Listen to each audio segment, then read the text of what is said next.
Good afternoon students. प्रमेय 6.4, यदि एक तिर्यक रेखा दो समांतर रेखाओं को प्रतिच्छेद करे तो तिर्यक रेखा के एक ही ओर के अंतःकोणों का प्रत्येक युग्म समपूरक होता है। तिर्यक रेखा के एक ही ओर के अंतःकोण, ये तिर्यक रेखा है, ये दो समांतर रेखाएं एक ही ओर, यानी तिर्यक रेखा के बाईं ओर और तिर्यक रेखा के दाईं ओर। दाईं ओर में दिख रहा है, मान लीजिए कोण 1 और कोण 2। तो हमें ये सिद्ध करना है कि कोण 1 और कोण 2 का योग समपूरक, समपूरक यानी 180 अंश का होता है। कोण 1 प्लस कोण 2 इज इक्वल टू 180, ये हमको सिद्ध करना है। तो दिया है इसमें, तो आप जानते हैं ए बी और सी डी दोनों पैरेलल दिया हुआ है और एक तिर्यक प्रतिच्छेदी रेखा एल। सिद्ध करना है कोण 1 धन कोण 2 बराबर 180 अंश। बहुत ही आसानी से हम इसको सिद्ध कर सकते हैं। कोण 1 और कोण 3, 1 और कोण 3 को मान लीजिए कोण 3 है तिर्यक रेखा की बाईं ओर।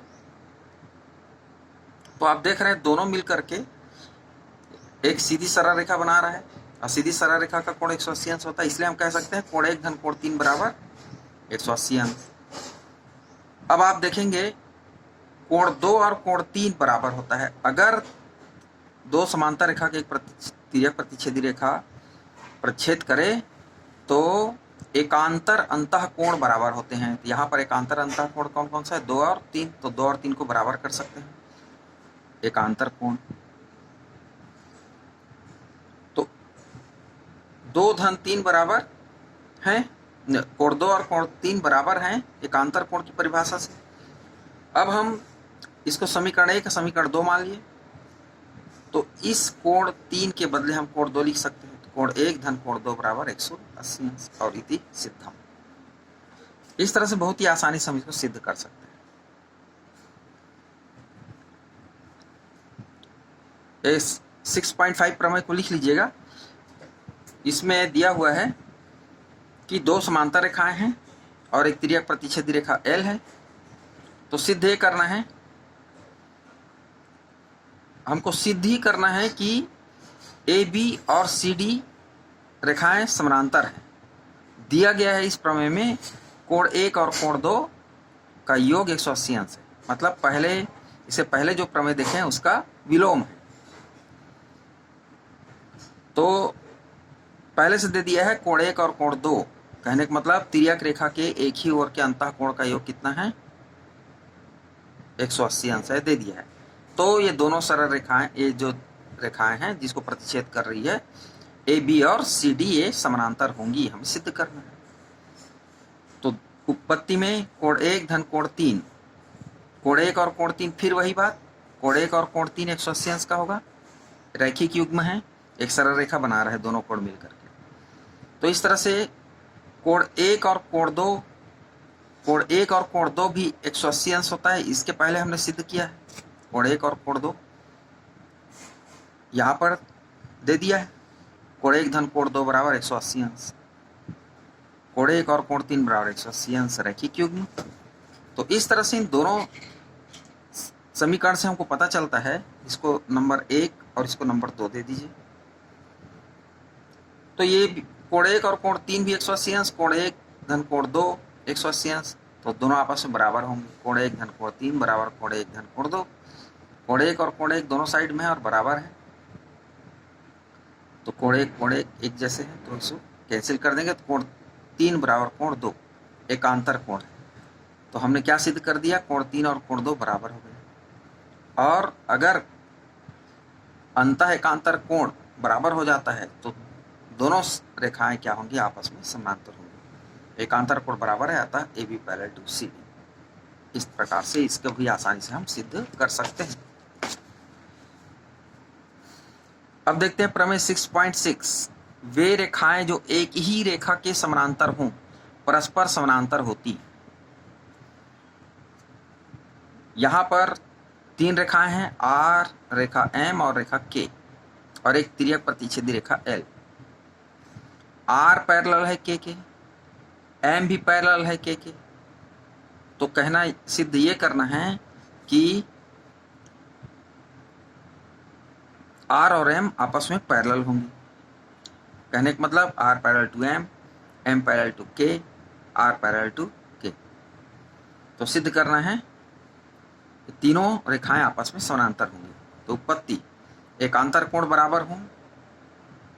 अब हम रेखा को समानांतर सिद्ध करने के लिए क्या कर सकते हैं? हमारे पास तीन तरीके हैं, या तो एकांतर कोण बराबर बता दें, या संगत कोण को बराबर बता दें, या एक ही ओर के कोण,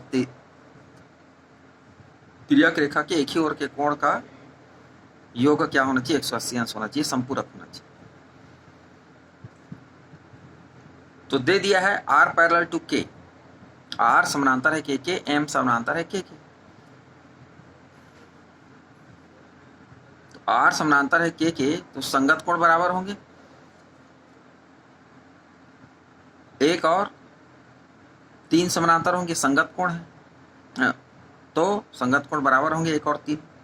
मान लीजिए इसको 1 ले लीजिए, इसको 3 ले लीजिए। क्योंकि हमें दिया है R पैरेलल टू K। अब इसी तरह M पैरेलल टू K ले लेते हैं, M और एक K पैरेलल है, तो 2 और 3 आपस में बराबर होंगे। तो ये दोनों समीकरण को देखते हैं, 1 बराबर है 3 कोण 3 के, कोण 2 बराबर है कोण 3 के, तो 1 और 2 आपस में बराबर होंगे। तो इसी तरह हम कह सकते हैं 1 और 2 आपस में समांतर होंगे। यहाँ पर एक्चुअल में हमने क्या सिद्ध कर लिया? कोण 1 और कोण 2 बराबर है, तो R parallel to M, R parallel to M। और इस तरह हम कह सकते हैं कि R पैरेलल टू M और M parallel to K। R, M और K तीनों सरल रेखाएं जो यहाँ पर दे रखी हैं, ये आपस में समानांतर। प्रश्नावली 6.2 का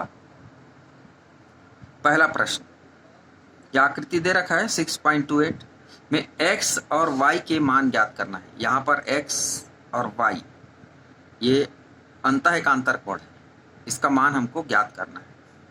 और दर्शाइए कि AB parallel to CD, AB और CD को समानांतर बताना है।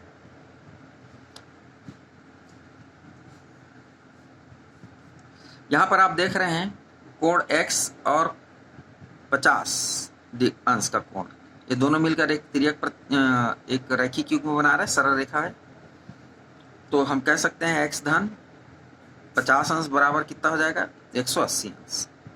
x का मान यहाँ से निकालें, 180 ऋण 50 बराबर 130। x का मान कितना निकला है? 130। तो संगत कोण यहाँ पर 130 होगा।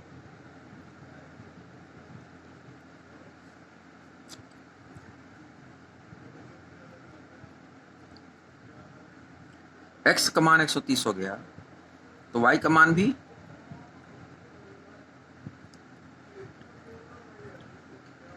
130, तो y का मान 130 हो जाएगा। तो ये आपस में शीर्षाभिमुख कोण है ना,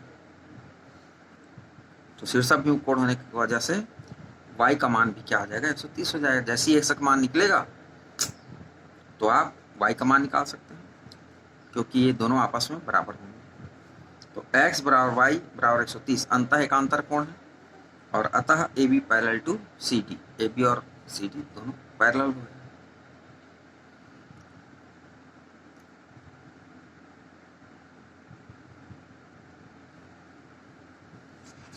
तो इस तरह से इसको आप सिद्ध कर सकते हैं। इसका दूसरा प्रश्न, आकृति 6.29 ये है, में AB और CD पैरेलल दिया हुआ है, CD और EF पैरेलल दिया हुआ है, और कोण का अनुपात y अनुपात z बराबर 3:7 है। तो x का मान ज्ञात कीजिए। तो जब भी कोई कोण या कोई भुजा अनुपात में दिया रहता है, तो हम सीधा डायरेक्ट उसको एक अचर राशि के साथ लेकर के उस कोण का या भुजा का मान हम सीधा लिख सकते हैं। तो हमें यहाँ पर क्या ज्ञात करना है? x का मान ज्ञात करना है। y अनुपात z बराबर 3:7। तो y बराबर हम क्या लिख सकते हैं? 3r, r जहाँ की अचर राशि है लिख सकते हैं, r एक चर राशि, r एक चर राशि। तो z बराबर क्या हो जाएगा, z बराबर हो जाएगा 7r। तो y और z का मान हमें यहां से पता चल गया। तो x का मान z के बराबर होगा क्योंकि AB पैरेलल टू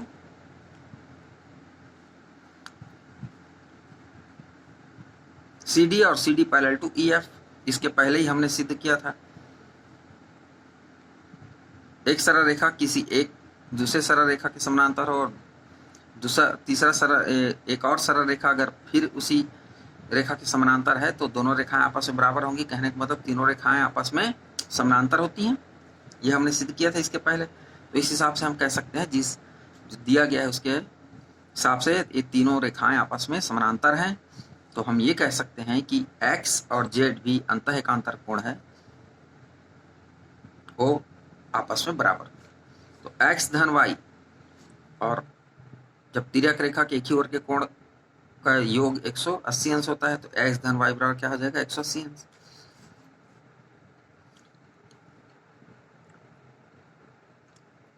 तो x के जगह हम क्या लिख लेते हैं, z लिख रहे हैं। तो z plus y is equal to 180 अंश, z plus y is equal to 180 अंश। तो z का मान रख देंगे और y का मान रख देंगे। 7r plus 3r is equal to 180, 10r is equal to 180, r बराबर आ जाएगा 18 अंश। तो r का मान 18 अंश, तो x या z का मान की जाए 7r से मल्टीप्लाई कर देंगे तो 7 इंटू 18 126, और x का मान आ गया 126। तो इस तरह से हम x का मान निकाल सकते हैं। प्रश्न तीसरा, आकृति कुछ इस तरह से दिया हुआ है।